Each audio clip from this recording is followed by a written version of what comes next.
Hi, this is Chris, and I support the Comics Alternative on Patreon. Thank you, Derek and Andy.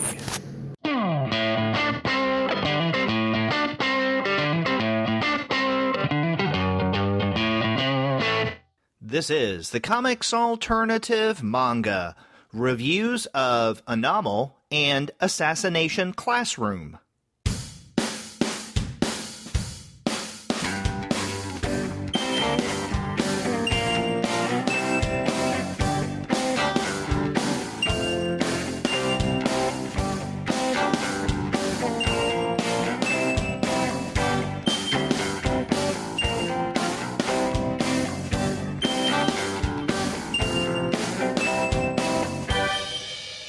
Hello and welcome to another episode of the Comics Alternative Manga. I'm Derek. And I'm Shea. And we're two guys talking about manga, as we do every month. And for October, Shea and I are going to be discussing Anomal and the first 6 volumes of Assassination Classroom. But before we get into a discussion of those, we want to let all of you guys know that this episode of the Comics Alternative Manga is brought to you by the great folks at Discount Comic Book Service. Go to their website, dcbservice.com, for all of your comics and manga pre-ordering needs. There you'll be sure to find all DC, Marvel, Image, and Dark Horse titles at 40% off the cover price if you pre-order. For all of the other publishers, you'll find that those discounts are 20 to 35% off cover price, and every single month you're going to find some unbelievable specials. Sometimes those specials will be at 45% off cover price, sometimes at 50% off, but often the discounts are more impressive than that. In October, I don't know if they're more impressive than that, but you can get 25% off Street Fighter 2 manga, which is, that's a pretty good discount. And you can get 30% off Massive Gay Men or Gay Manga and Men Who Make It, which is a really, really fantastic book. And you can get that for 30% off. So still pretty good deals for October. Yeah, you can't go wrong, whether it be October or any month at Discount Comic Book Service. We use them, and we suggest that you should as well. Go to their website, dcbservice.com, for all of your comics and manga pre-ordering needs. And after you do get your comics there, please be sure to send them an email and tell them that Shea and Derek sent you. So how have things been going for you this month, Shea? Pretty good. I've been... I like to joke that I don't read comics anymore, so I'm way behind. I'm even farther. Every month you ask me, and I get farther and farther behind on my comic reading. I've been trying to keep up with the presidential race, and that's been kind of a roller coaster of emotions. So, what about you? What's been going on with you? Well, I keep up with the news when it comes to the presidential race and the comedy that, at least on the Republican side, that's become. But we won't go into politics. But, like you, I have been trying my best to keep up with reading, primarily for the podcast, but also for some of my other work as well.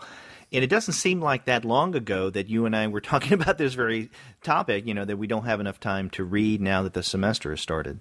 Yeah, I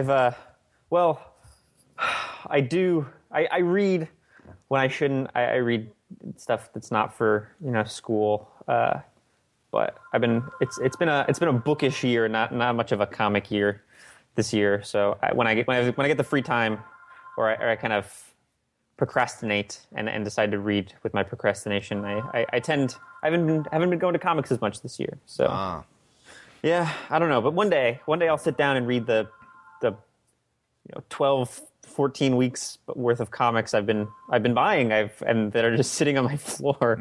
But I'll have to devote some time to that soon because it's getting unwieldy almost. Yeah. Well, I know that there have been some things that you've been reading lately, such as the books that we're discussing this month. So let's go ahead and get into that conversation.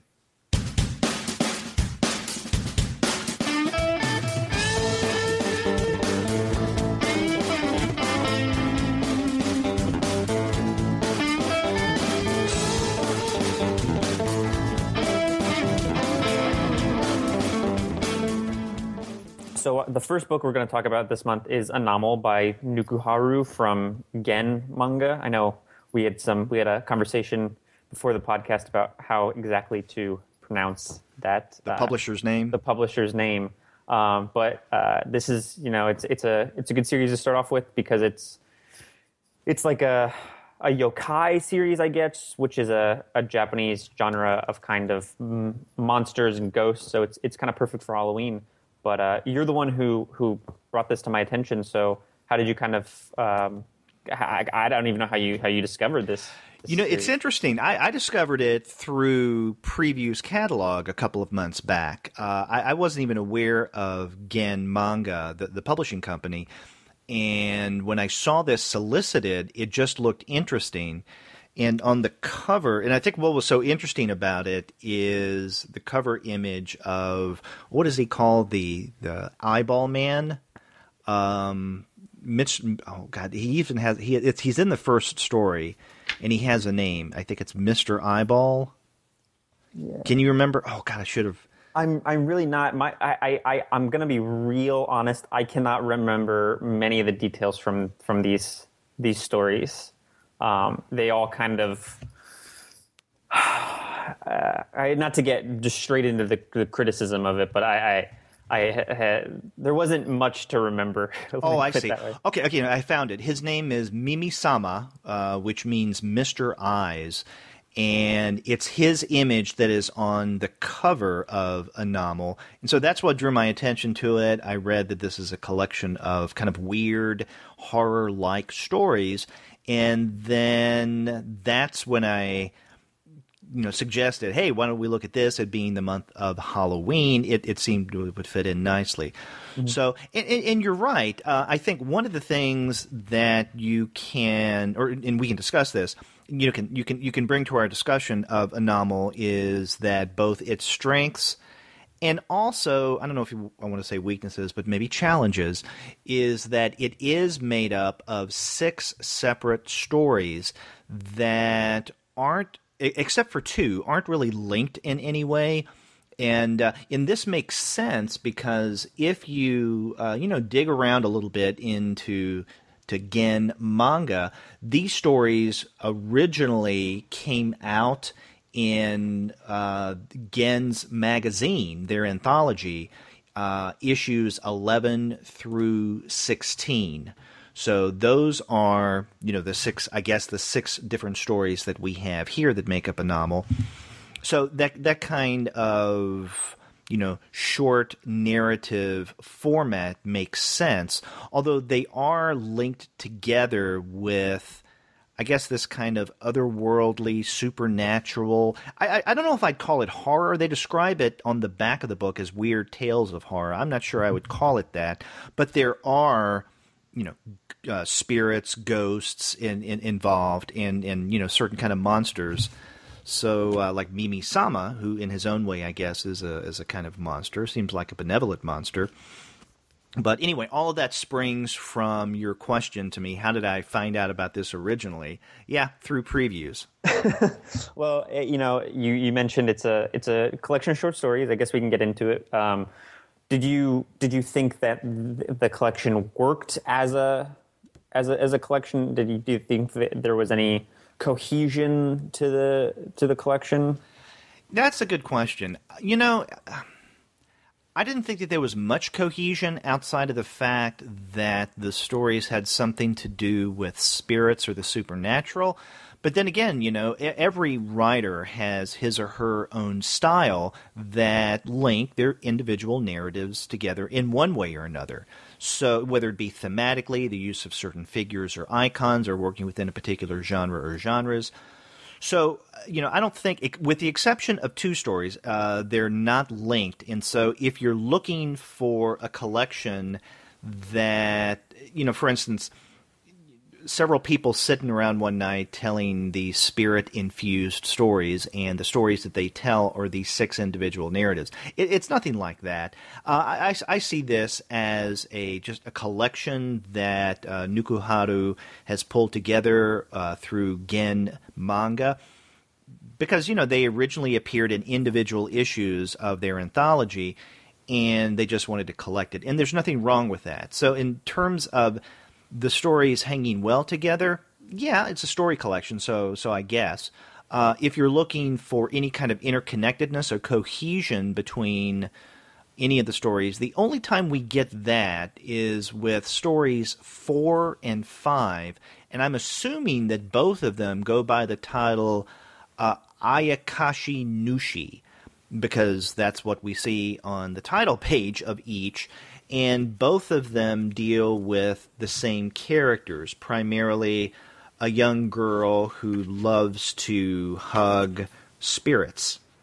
Yeah, that's the if I'm remembering correctly, the Ayakashi Nushi is like the kind of title that she is trying to like assume, that like role she's trying to assume is the like a ruler on Earth of the yokai, which is I guess for people who... That's right. I've used that word twice and I haven't explained it. For people who don't know, yokai is like, it's kind of like ghosts, but it doesn't necessarily denote like evil or malevolent spirits. It's just kind of like otherworldly figures. Some are monsters, some are nice, lovable. People. Some of them are lovable. Yes, that's true.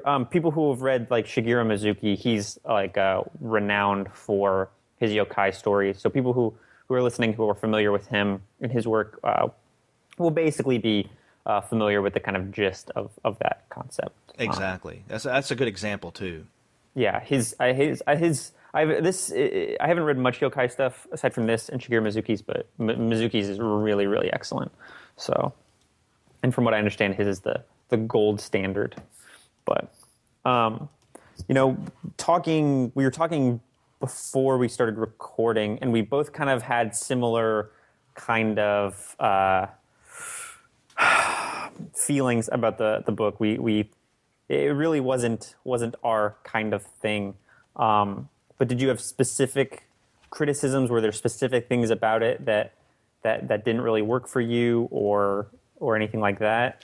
Well, I will say that it took me a while to get into it. I mean, I knew that these were going to be individual stories, and going from one to the next at times, it took me a while, I guess, into the third story in order for me to get my reader's sea legs, so to speak.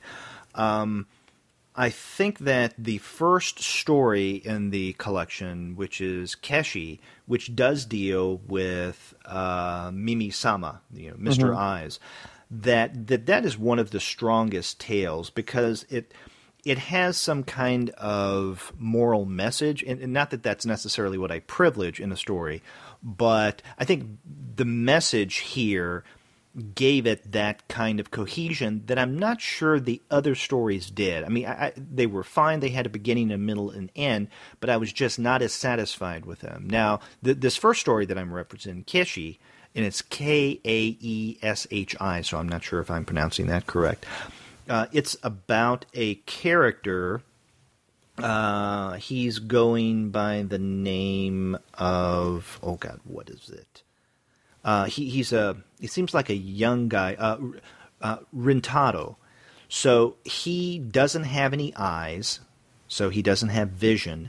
And this character, Mimi-sama, or Mr. Eyes, which is kind of a funky-looking figure. He is I guess, a supernatural spirit or a yokai who has eyeballs all over him. So not only where we normally have eyes, but also on his hands, on his arms, on his torso.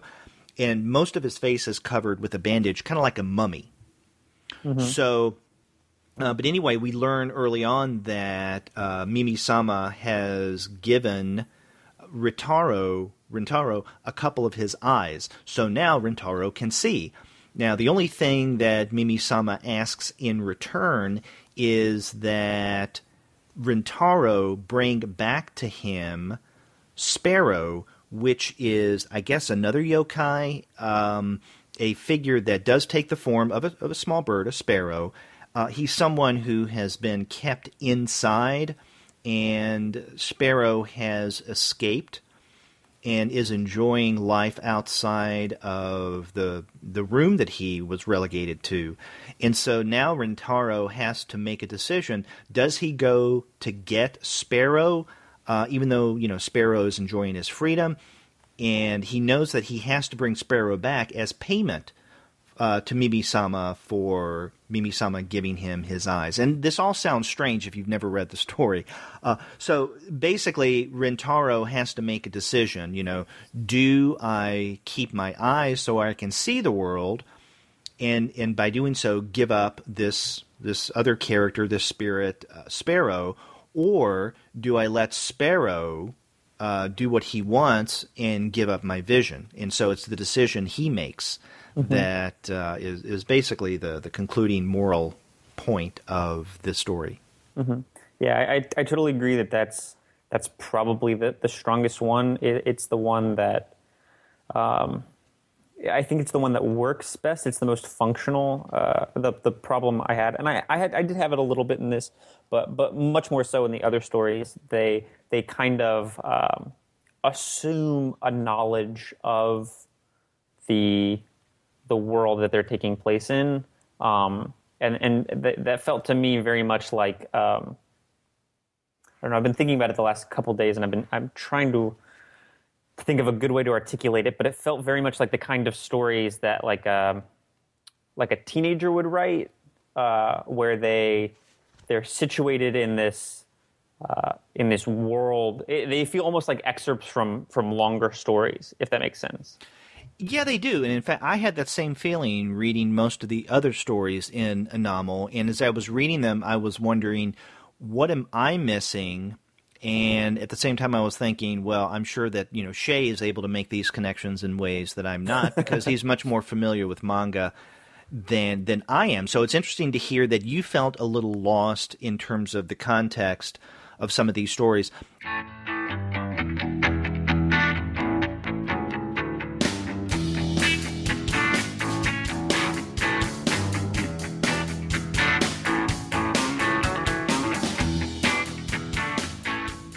The way that Nukuharu writes, it's almost as if you need to be acquainted with the worlds that he's creating in order to fully take in everything that's going on. Mm-hmm. Now, sometimes this bit of information or exposition you can gather here or there through little asides that characters make.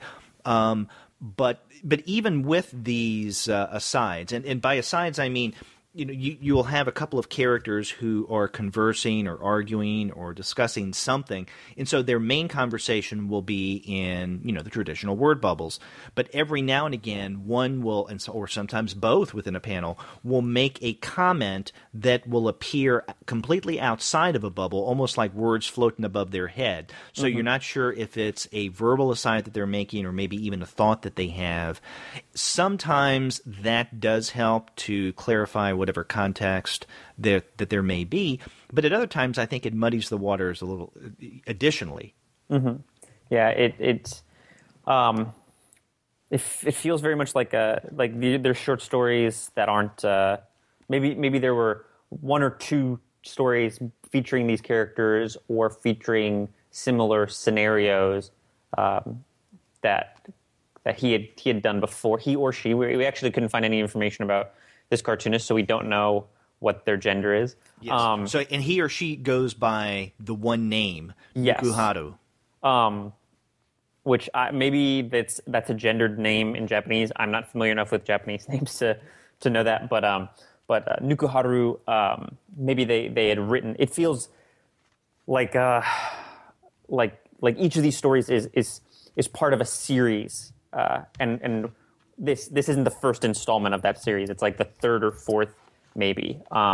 It doesn't necessarily feel like the beginning of the narrative the Nukuharu is trying to tell, but it doesn't feel like the end either. It's a very weird kind of way that they reveal information and they present information that just assumes a lot of the reader. But I don't think it's like a Nukuharu just assumed that Japanese people would get these things. I think it's more of a failing on his or her part as a writer and as a cartoonist. Yeah, and as you were saying this, I was looking through the book for maybe some examples of what we were just discussing, and I realized, earlier I said that this book is a collection of 6 different stories. Actually, it's 7, because if you look at those 2 Ayakashi Nushi stories as separate, they're 7. And one of the reasons why I overlooked that is,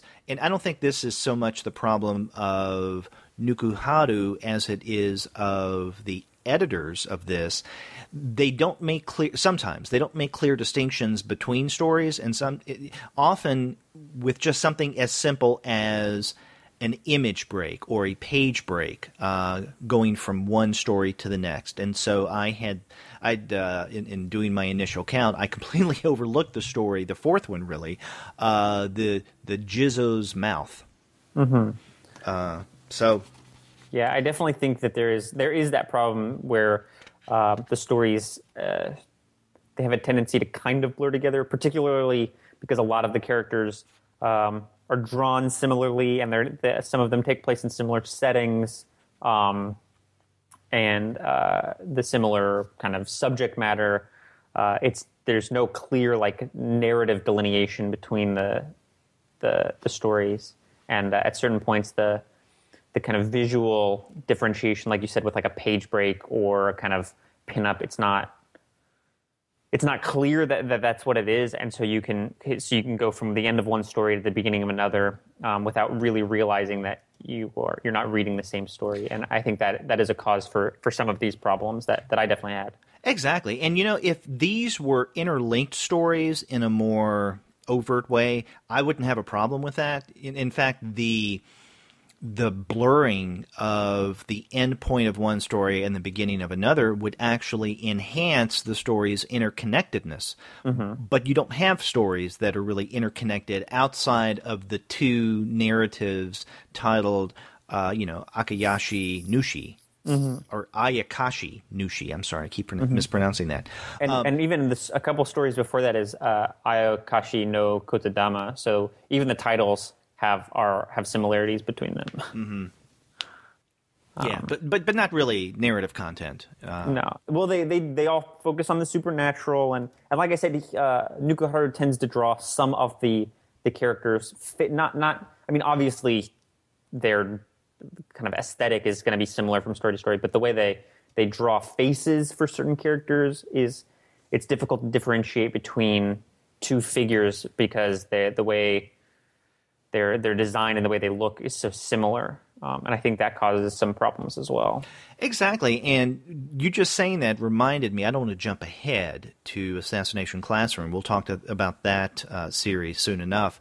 But this is an issue that Yeshi Matsui mentions a couple of times in, let's say, the back matter, where he makes it a point to carefully differentiate one student from another because he's dealing with such a large cast. Mm-hmm. Yeah, and I like you said, we don't want to get too far in it, but I think he does an excellent job of doing that, and it doesn't surprise me. I didn't see that in the back matter, but that doesn't surprise me at all, whereas Nukuharu doesn't seem to be as consciously interested in accomplishing that, which it's not uncommon. There's many cartoonists have a similar problem, but the difference between Rob Liefeld and Nukuharu is that if Rob Liefeld draws Batman and Superman with the same face, you're not going to confuse the 2. Whereas if 2 characters who are just kind of generic priests wearing the priest robes in black and white with you don't have color to differentiate them, anything else, they have similar hair, similar faces, it's much easier to confuse the 2. So I don't want to single Nukuharu out as being, a particularly bad cartoonist, but, other cartoonists who suffer from the same problems have other kind of crutches to lean on so that it doesn't become confusing. Yeah. Well, is there a particular story in Anomal that sticks out for you as being maybe one of your favorites? I don't know if favorite is the right word. I definitely did have a lot of problems with the collection as a whole, and like I said, I wasn't really taken with Nukuharu's writing style, it just kind of left me. It didn't give me an opportunity to invest much in the characters or the narrative. It's not. There wasn't anything like formalistically interesting. I don't really particularly gravitate towards Chris Ware's narratives, for example. I think a lot of his stories are very similar. He's got his kind of his themes that he leans on pretty heavily, but his cartooning is compelling and interesting, and so while I think he has faults as a writer, he's a really strong cartoonist. And I don't think, that's kind of an extreme example, but I don't think Nukuharu has that formalistic or formalist interest that he's able to engage me on that level. And so I really wasn't taken with their kind of style of cartooning. You mentioned Kaishi, which I guess I'm with you. I could be completely butchering that pronunciation, but that first story in the collection, I think there was some interesting stuff in there, and I think some of Nukuharu's strongest art is in there. So if I had to pick one that's kind of better, or I liked a little more than the others, I think that's certainly a more meritorious story, but I would hesitate to use the word favorite. Just because I did find a lot of problems in my reading of it. But what about you? Well, Keshi, as I mentioned, I enjoyed, and interestingly enough, that was the first one. It's the last one that I also liked, but for different reasons. I mentioned that Keshi seemed to have some message that gave the story a sense of completion and cohesion, which I appreciated. It was the comedy in the last story that I particularly appreciated. And for that reason, this last story, and I don't know what to call it because on the title page, there is no English language title. And this is the one, I'm trying to even look at page numbers, but I don't think we have page numbers in this book. But this is the very last story. I don't know what the English translation of this Japanese title is, but it is it does have humor.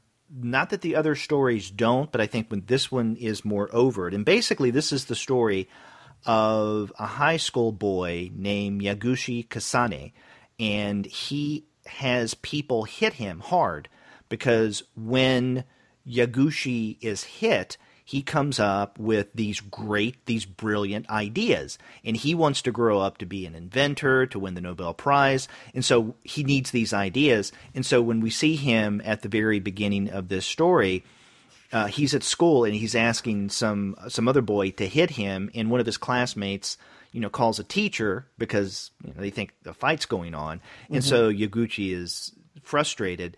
And at one point, he is visited by this spirit, this young woman by the name of Kaguya.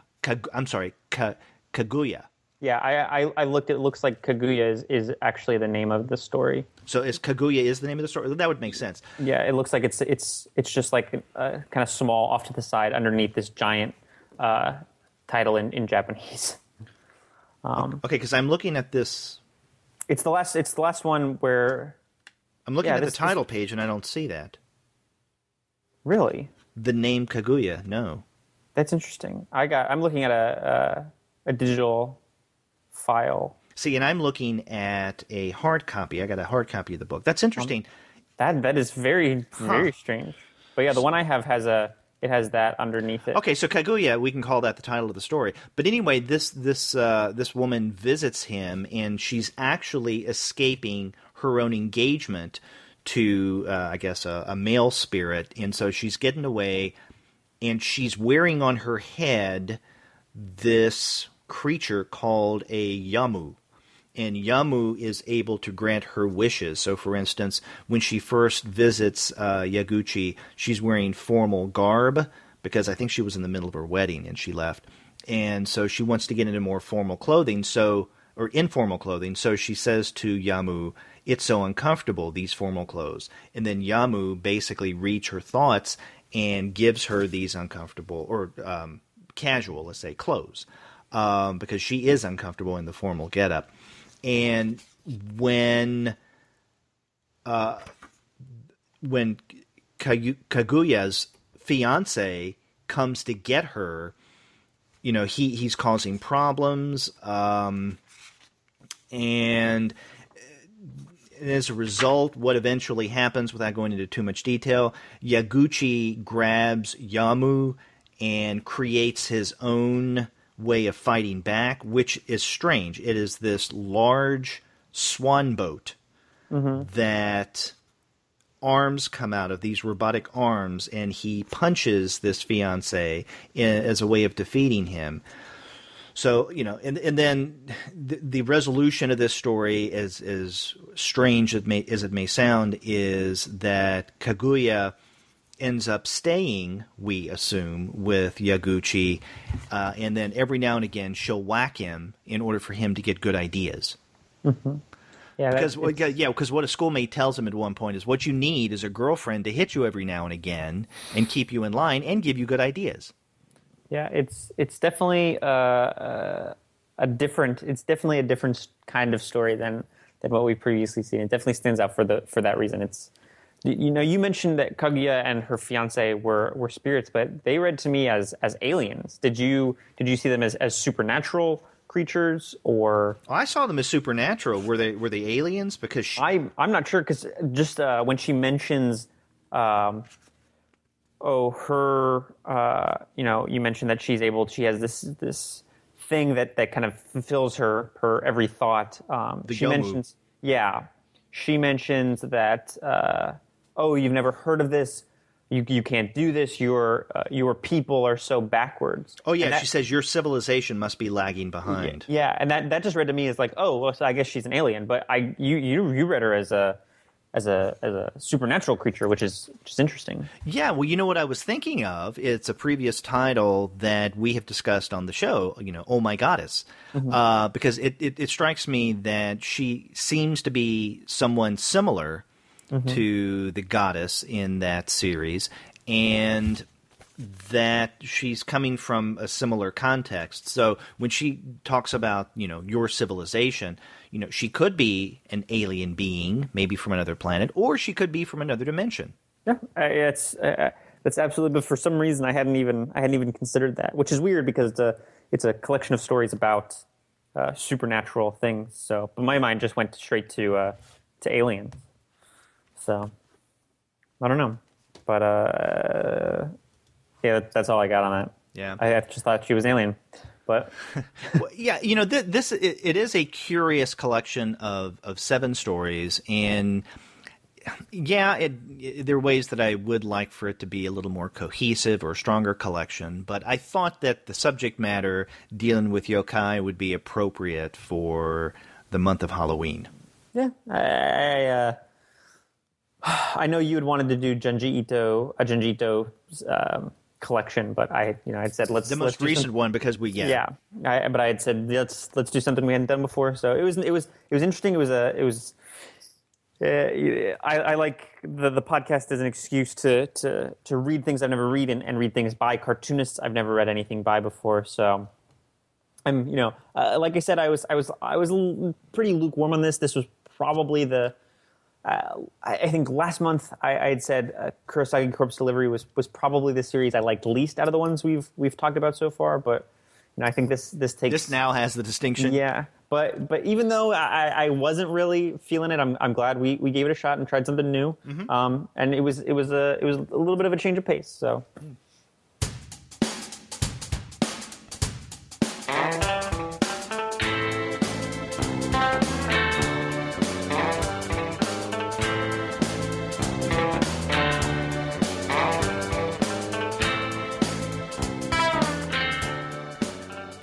Well, another title that until this month you and I had heard about but we weren't familiar with is the next one that we're going to discuss on this month's show, and that's Yushi Matsui's Assassination Classroom.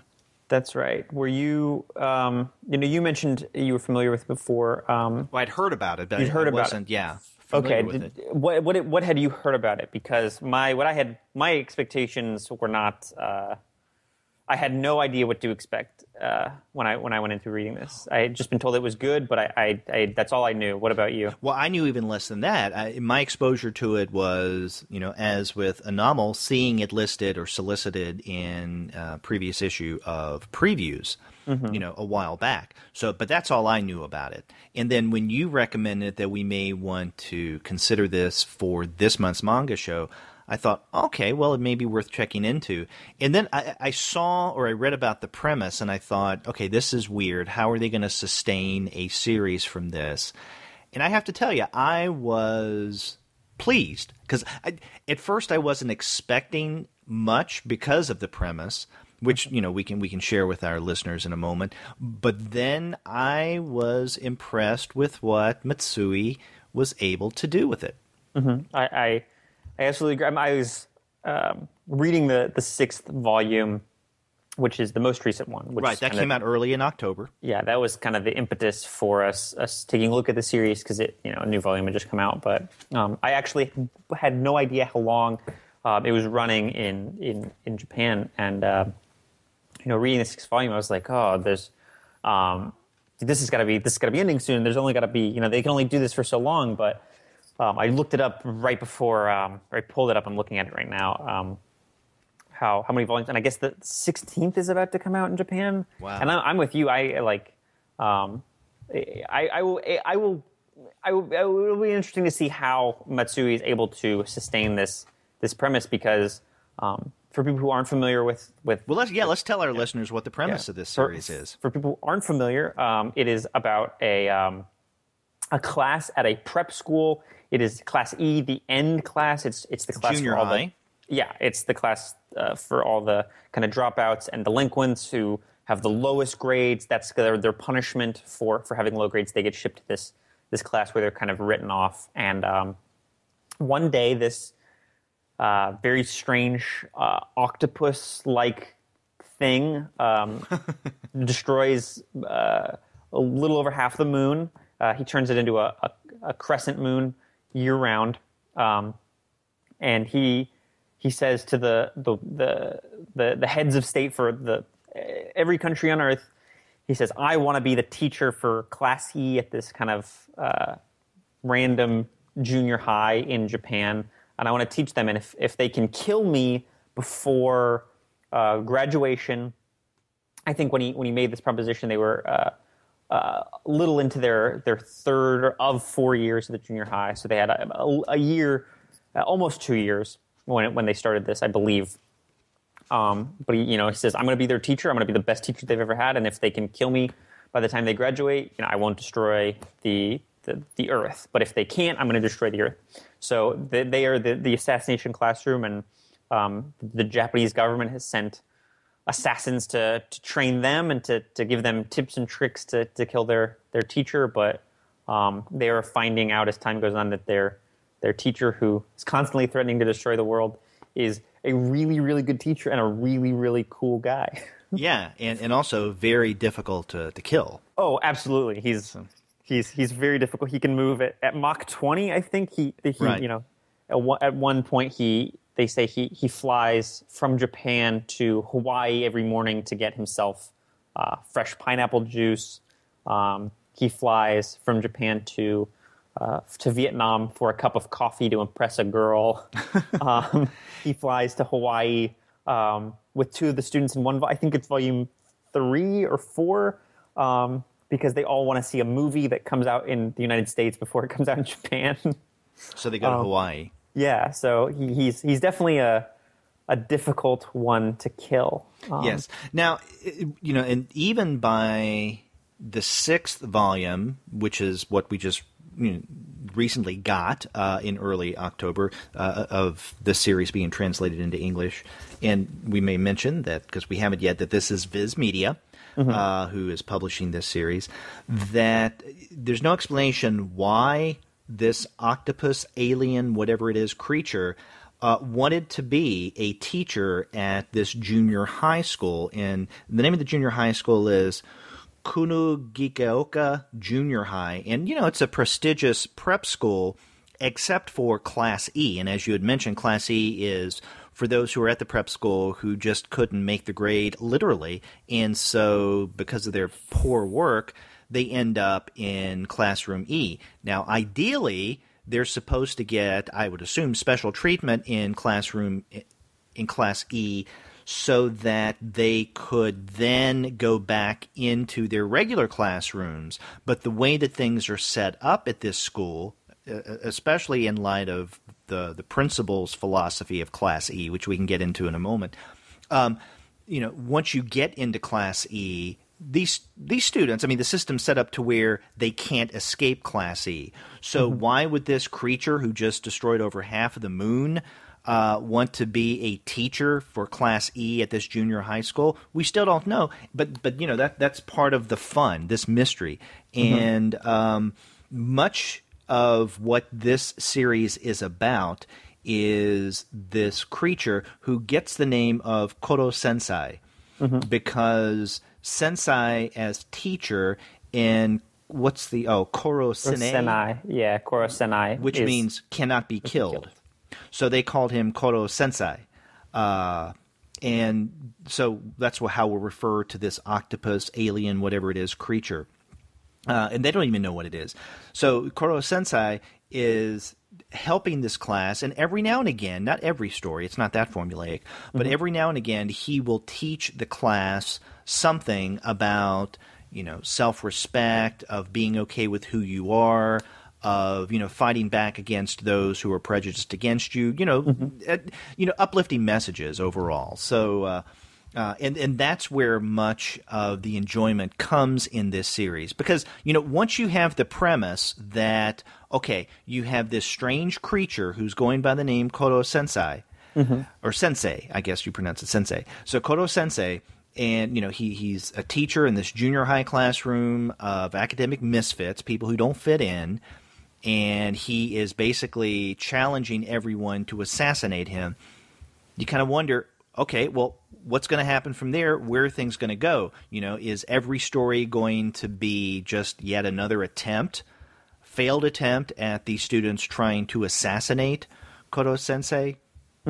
See, it's interesting because there are certain points where he even incentivizes the students to kill him. The story arc that kind of is left to be continued at the end of Volume 6 is he's offering them a chance to shoot each one of his, because he's super fast, but he explains that if you shoot off one of his tentacles, he loses speed, and every student in the class who places at the they have to take these exams. I think they're the final exams, and in a number of different subjects, similar to kind of the standardized testing that and any American public school student is going to be familiar with.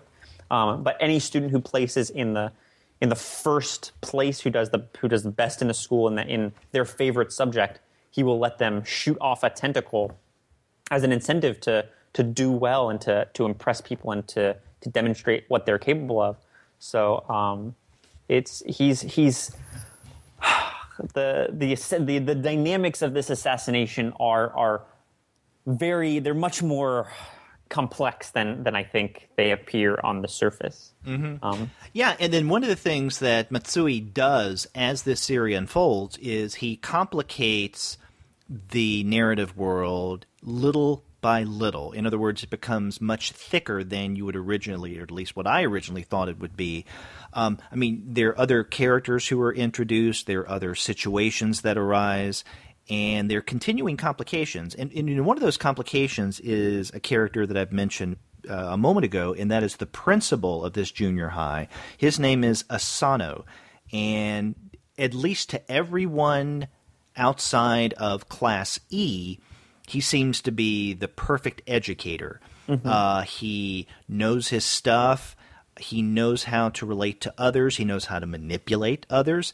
He looks young, very attractive, very personable. Everybody looks up to him, but we, the readers, as well as the members of Class E, know that this guy is no good. That basically his philosophy is, in order for others at this junior high to excel, they have to set themselves apart from the lowest of the low. In other words, if there's not the lowest rung to contrast yourself to, then others will not motivate themselves and move up. So he needs everyone in Class E to be, as he sees them, the losers that they actually are. And so every now and again, he'll come into the story in order to make things difficult and to complicate the situation. And I was thinking about him as an interesting character in light of your comment about the cliffhanger at the end of Volume 6, the most recent volume. You know, this is the way that Matsui ends most of these volumes, is on a really good cliffhanger. So the cliffhanger at the end of Volume 4 was, well, okay, Class E is playing the top baseball team at the junior high school, and there's a lot at stake. And they, you know, this good baseball team is losing to Class E. You know, of course, is coached by Kodo Sensei, and then because this outstanding team for the junior high is losing, Asano steps in and tells the coach of that team, "You're not doing the job that you should be doing. I'm going to step in and really put Class E in its place." So, and then in the beginning of Volume 5, he comes in and attempts to do that. So every now and again, the principal, Asano, will come into the picture and mess things up, or at least attempt to. So he's one of those characters that's easy to hate. Mm-hmm. It's interesting that you mentioned that he's perceived as kind of this wonderful educator by everyone except Class E.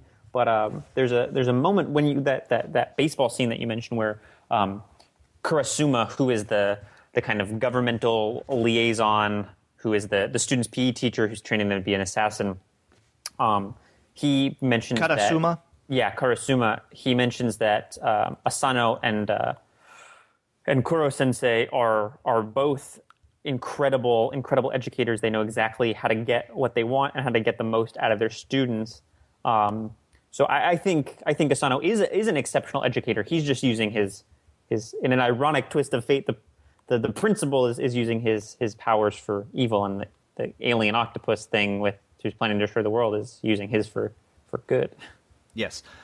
Now, you know, so far we've primarily been talking about the educators as characters, but there are several members of the classroom that stand out in the series. You know, first and foremost is Nagisa Shitoa, Shiota.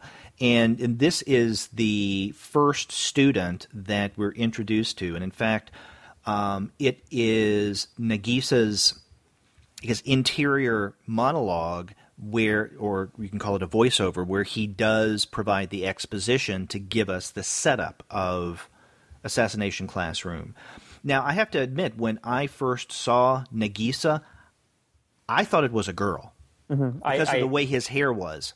Yeah, I even more than just the way he's dressed.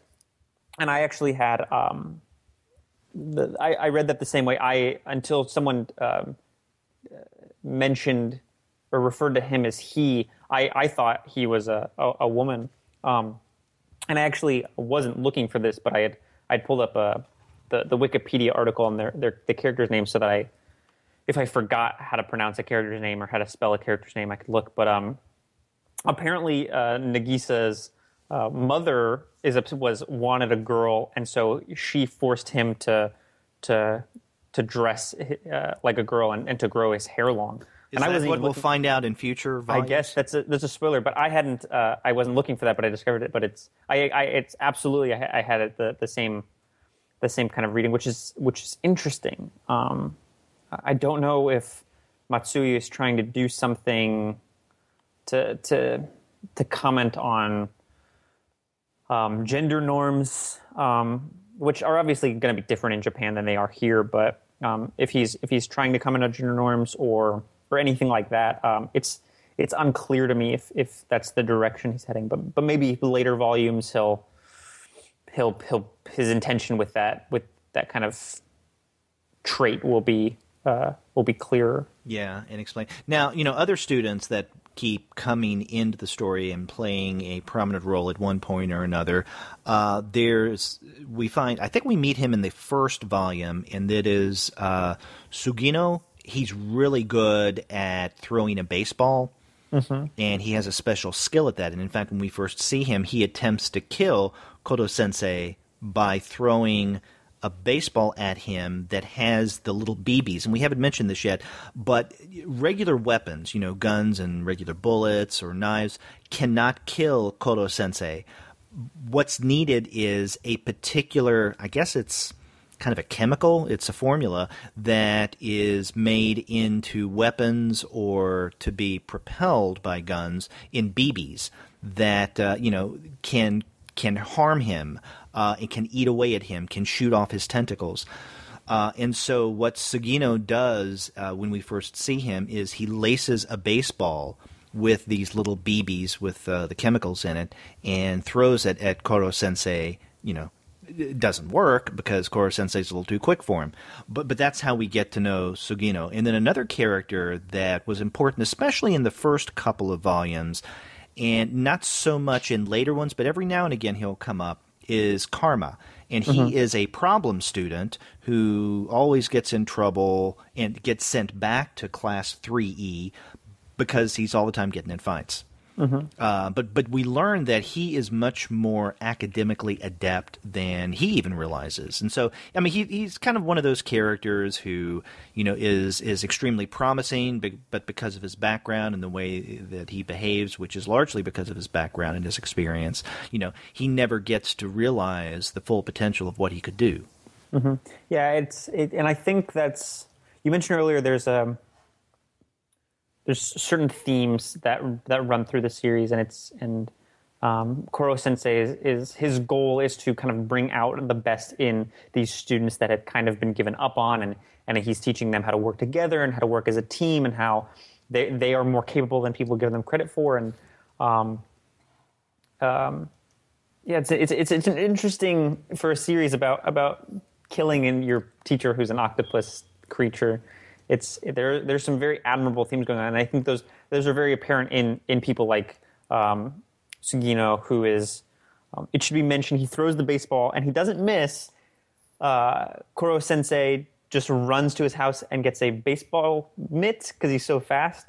But he teaches Sugino how to optimize and maximize his potential as a baseball player, and he kind of gives Karma a reason to attend class and to try his best, and so I think the students which you just mentioned and others, I think are really good examples of one of the kind of key themes in the series, which is maximizing your potential and stuff like that.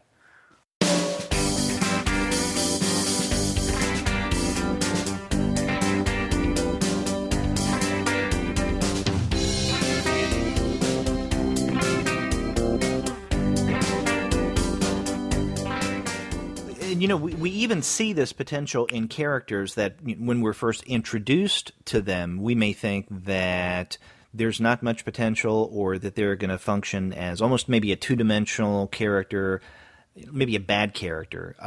Now, I haven't seen much three-dimensionality to Asano, the principal. I mean, he does seem to be kind of a con man, but not good, not a good person. So I haven't seen many redeeming qualities in him. But other characters, we mentioned Karasuma, who is a member of the defense ministry, who is at the school acting as one of the teachers in order to help train the students to become assassins of Koro-sensei. He's someone who has developed into a complex character, where at first he seems to be this governmental hitman, and that's about all he was. But we start to see the more teacherly or the pedagogical side of him, and the way especially that he cares for the students. And I know in Volume 5 this comes out quite strongly because another government agent comes in, and I can't remember his name, but this is a guy who is without mercy and is cruel. He considers himself... his name is Takaoka. And he considers himself kind of a father to the students, and every child needs disciplining every now and again, but the way that he disciplines is physically violent and abusive. And so Karasuma takes it upon himself to, defend and look out for the kids in their best interest. So we do get to see the human side of him. And then another character who's interesting, and I want to ask you about her. This is Irina Jelovich, who goes by the name of Mrs. Vitch, or Miss Vitch. And she's called Miss Vitch because it's an abbreviation of Jelovich, and at one point the students were referring to her as bitch. And so they thought that, calling her Miss Vitch would be, a good way of referencing her. So we see her, I think it's at the very beginning, the tail end of Volume 1 and the very beginning of Volume 2. And she is a world-class assassin. She always gets her man, and I do mean that in a gendered sense because that's basically where her power is. She is extremely sexualized, seductive, and she uses her seductiveness, her sex, in order to assassinate. So, she's all the time wearing very low-cut tops, and she is quite well endowed. We even get her measurements at one point. And so, people are just mesmerized by her beauty and her sexuality, and so she's able to attack, once they're paying attention to her. But this doesn't necessarily work with Koro-sensei. In fact, Koro-sensei is taken with her beauty when he first meets her. Yeah, it almost works. His just sense of smell is too good, and he can smell like gunmetal, and he knows that she's planning something. Exactly. But one of his weaknesses, though, and this is the way that Matsui puts it, is boobs. Yeah. In fact, the word boobs comes up quite often in this series. Now, I mentioned weakness, something that we haven't discussed, and that is what I consider the protagonist, or one of the main characters at least, the boy who we thought looks like a girl, Nagisa.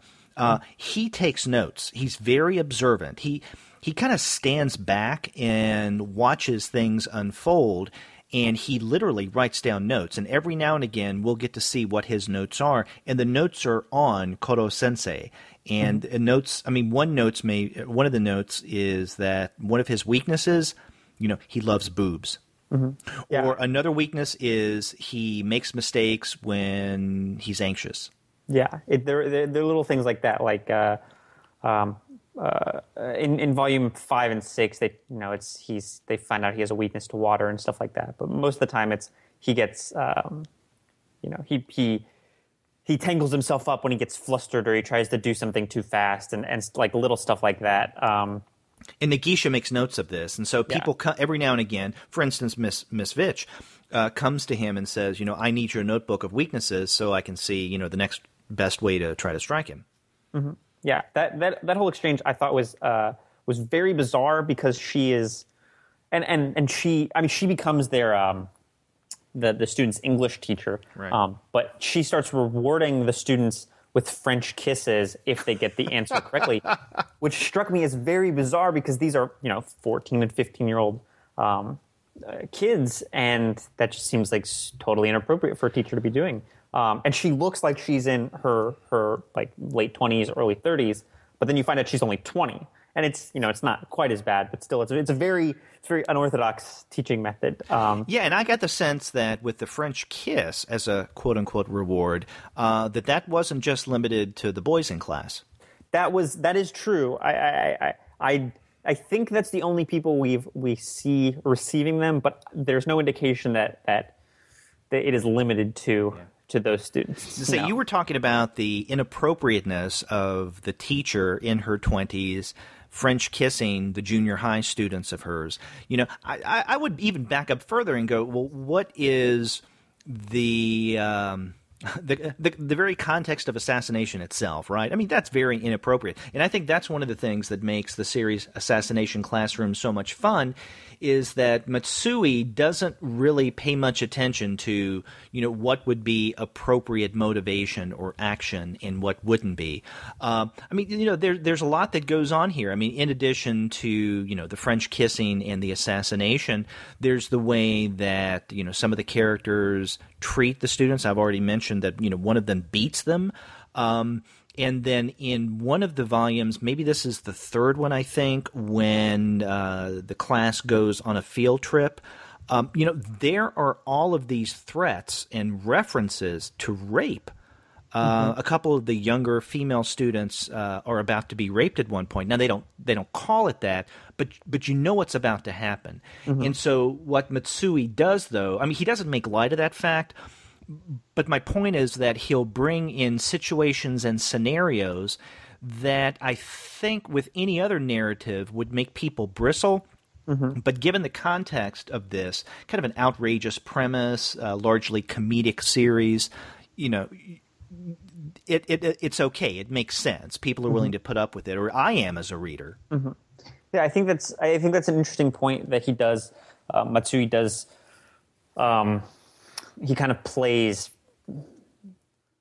very fast and loose with these very serious topics, and that was actually one of the things that kind of I had misgivings about the series. And I think it's clear, people listening to this, I really enjoyed it. I think it's a really funny series. I think Matsui is a really strong cartoonist. He balances comedy and action really well, and it's a really fun, engaging series. It's really compelling, but at the same time, it deals with certain themes that. People listening to this may be familiar with the anime Kill la Kill, which was in a very similar way about the militarization of the youth, which I haven't seen in other things, but I've been told that it's a kind of prominent theme in a lot of contemporary manga and anime and Japanese film and television. But whereas in Kill la Kill it was about the it was much more critical of the kind of the militarization of the youth, and it kind of reveled in how the Japanese culture has been doing that for very, very subtly militarizing its younger generations for a very long time, and it very obviously says that that's a bad thing. Whereas this, it seems to be there's a lot of value, there's a lot of skill, there's a lot of utility in a You're child. You're talking about Matsui's Assassination Classroom. Yeah, there's a lot of utility in a child being militarized, and it can benefit them. And so while I do really, really like the series, I do have misgivings about what seems to be its kind of core thematic through line. And I'm not necessarily accusing Matsui of doing this on purpose, but I think it is there in the work. I don't think it's necessarily and it contrasts really strangely with a series whose other kind of most prominent theme is the importance of fulfilling your potential and not giving up on yourself if other people have, and in proving those people wrong, and in working together as a team and stuff like that. But the theme of advocating for the militarization of junior high students is not something I can necessarily co-sign or get on board with. That's interesting, because in reading this, I didn't think of what the students are going through as the process of militarization. I think that they're being trained to be assassins, and yes, there are elements of the government that are involved in this, but I never thought that it was systematized to the point that they themselves are considered, maybe government agents, but not so much military agents. So I didn't see it that way. I can see where you're coming from there, and how you can read it that way. I guess because each of the characters, the students in the classroom, have their own personalities. In other words, they're unique, and this uniqueness is underscored throughout the series, where Matsui gives us little character information about their best defining qualities, their likes or their dislikes, or how they see the world. or let's say in the case of, Miss Vitch, her body measurements, the little things like that. So, each of them stands out as their own character, and they're not just one force intent on, fulfilling, the government need to actually, assassinate Kodo Sensei.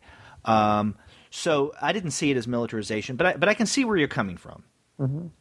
It was one moment in particular that really struck me as bizarre was, there's a scene where I think it's Miss Vitch asks, they're playing volleyball during recess, and Karasuma says, no, they're not playing volleyball, look closer, and it's some sort of game where they practice. It's similar to volleyball, but they practice their precision with a knife, and that struck me as very bizarre. Like during recess, they're learning how to use knives better, and I understand, like within the context of the narrative, it's like a very valuable skill because you're learning how to kill this thing that is threatening to just destroy the entire world.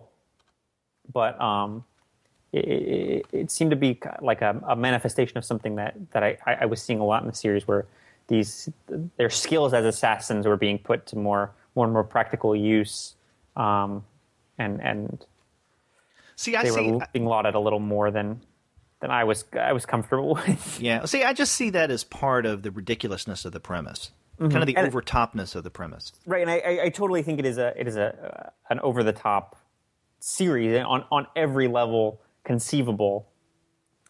There's a really weird Dragon Ball Z joke in the background. There's a really weird Fist of the North Star joke that serves as a chapter break. There's a really, really strange a scene from that I Want the Truth, You Can't Handle the Truth scene from A Few Good Men is in the background of one of the pages.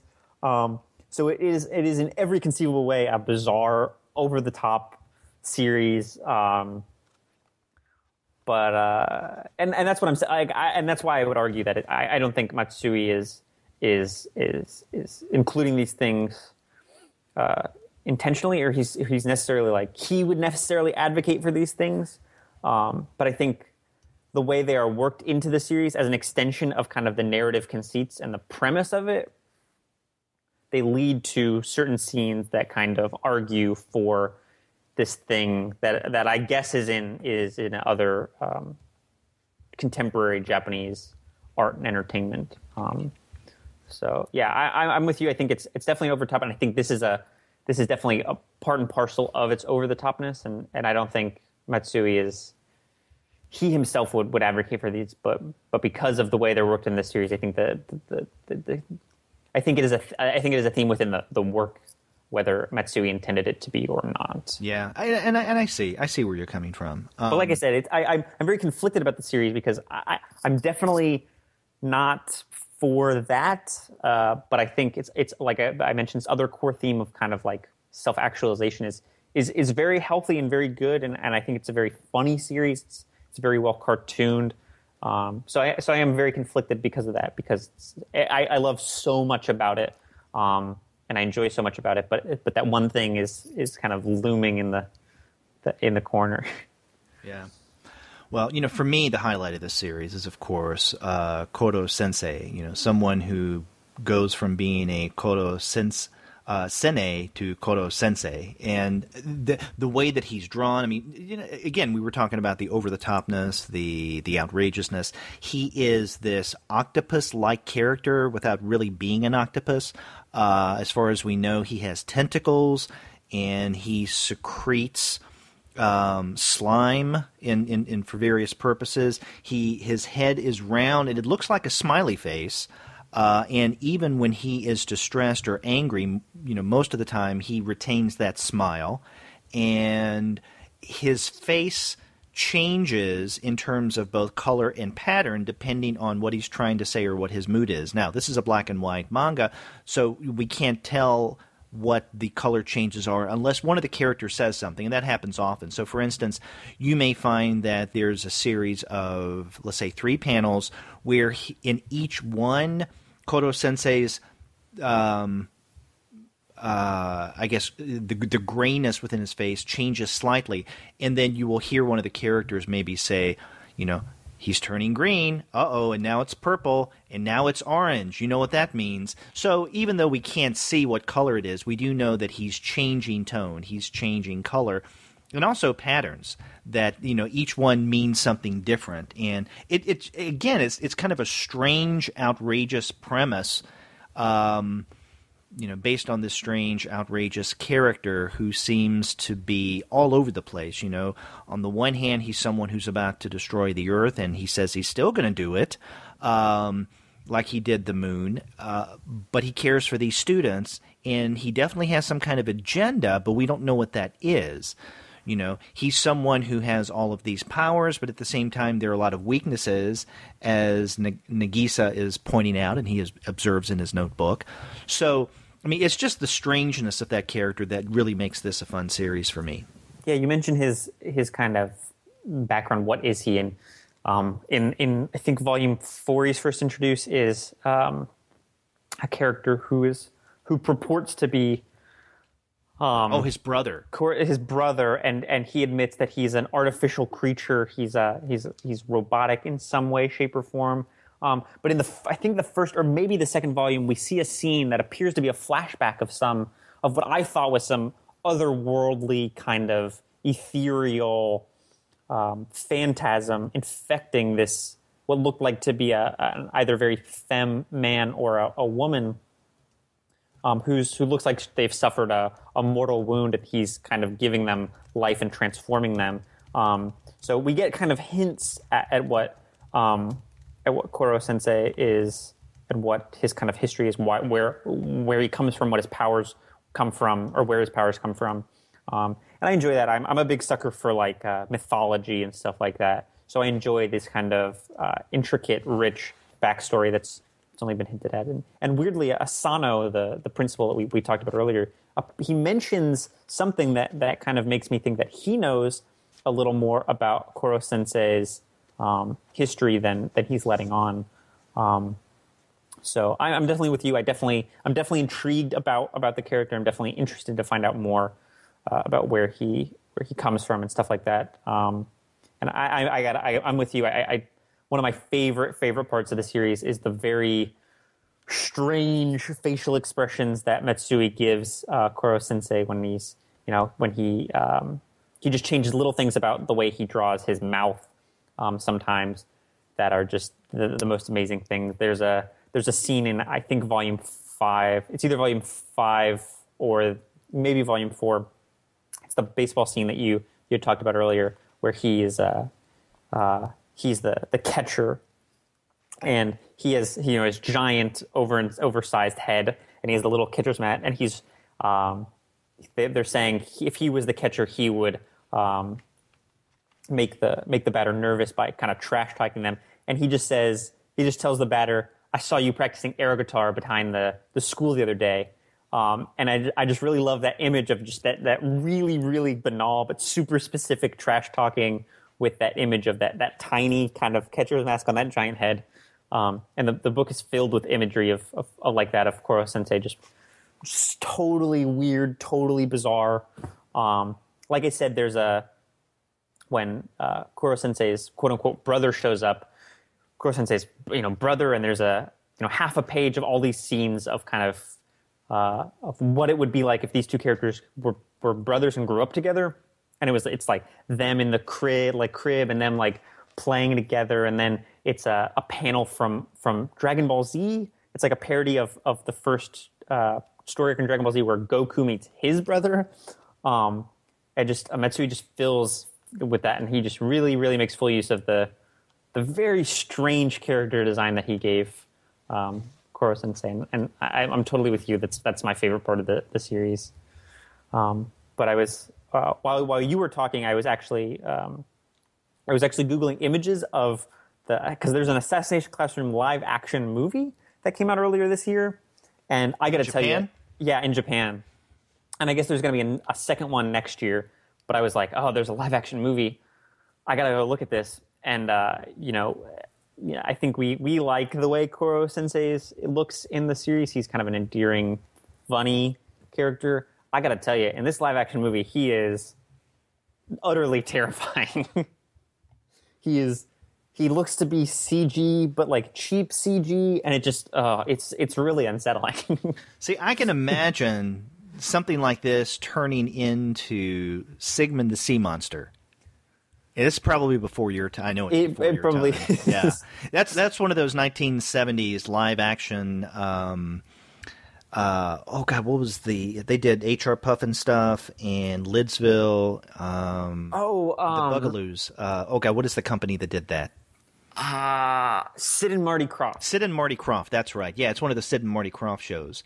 And Sigmund the Sea Monster, I even thought as a kid, was just a sorry ass creature, the way that he looked. And so I'm just wondering why this live action and why not do this as anime. Oh, they've done an anime. Oh, so it has been anime. Yeah, they've done an anime series, but they've also done a live action movie, which it looks like because if you've ever watched like Japanese movies, the budgets on their movies, like it's very similar to the budgets on European movies, where they don't have nearly as much money to play with as kind of what we would consider in America a big budget, $100 million, $150 million or more movie to play around with. They're working with a lot. Their box offices are smaller, so obviously they don't have as much money to kind of tool around with. So it's not surprising for people who have seen other kind of contemporary Japanese movies with the CGI they have. But it is to see just that character design with that level of CGI. It's very strange. It's very weird. It might work for the kind of creepiness the character. It's really strange to look at. But another thing I noticed about the series is that Miss Vitch is. She reads to me as Eastern European. I think that's right. The kind of she's has a Russian or Serbian or kind of Central European, Eastern European ethnic origin, and that's the kind of language she speaks, and she speaks with that kind of accent or one of those kinds of accents. And so I read her as like a kind of a Central European white character, but she's played by a Korean actress in the movie, which I think is really strange. Yeah, because I got the sense from the manga series that she is European as well. She's definitely not an Asian. Yeah. So I don't know. This movie I might have to watch this movie and report back because I'm fascinated by it already. Okay, so you got some homework to do. Yeah, I don't know if I'll follow through up on it, but I should. I should because the people need to know. Yeah, the people need to know about this very strange movie. Well, it's a strange series. It's very strange, but I'm enjoying it so far. Yep.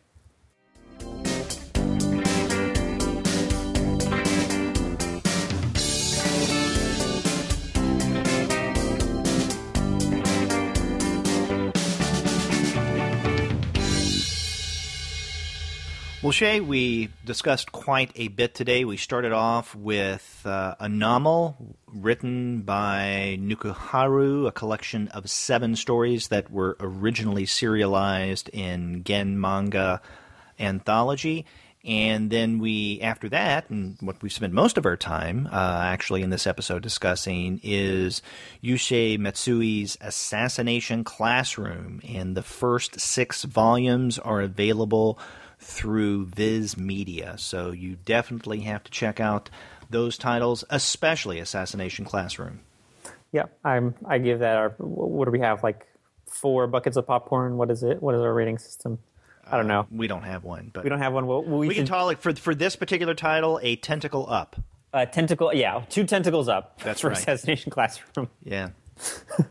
So if you want to find out about great books, such as the ones that Shea and I discuss every month on the manga series, then you would do well to go to the website of our sponsor, which is Discount Comic Book Service. Their website is dcbservice.com. And in fact, if you go there right now and search for Assassination Classroom, you'll find that they have volumes 1, 2, 4, 5, and the latest 6 available. They don't have 3. I guess they sold out of that. And all of them are at 35% off of the cover price.